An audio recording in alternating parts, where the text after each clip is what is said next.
the majority of the young people I speak to expect to be making a lot of money. Or they say, I don't need to make a ton of money. I just want to live in New York, have a nice place, be able to have a couple kids. I'm like, okay, that's $1 million a year. I'm talking about the way the world is. And if you expect to live in an American city and be able to send your kids, ensure you can absorb a health shock, give your kids the kind of life you want, take nice vacations, it's just a lot of money. The reality is it's just a crazy amount of money. And you can control, you want to lower your burn, move to a place with lower cost of housing, lower cost of living, more power to you. But the majority of the people I know in their 20s and 30s, and again, this is proximity bias because the people I hang out with expect to have a lot of influence and a lot of economic security.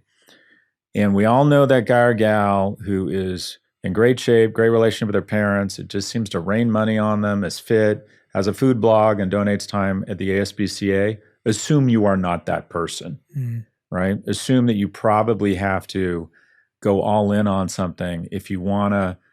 I mean, LA, living in New York, you're just going to have to be relatively successful to stay here. You don't have a birthright to live in Los Angeles or New York or London. And again, it comes back to that sober conversation. Are you really willing to make the trade-offs? If not, you can be happy in Lubbock, Texas. Most people can. And maybe you should be thinking about that. But people who expect to have a reasonable life in these big cities, okay, let's be honest about what that's going to take. Scott, thank you for being so transparent and honest today.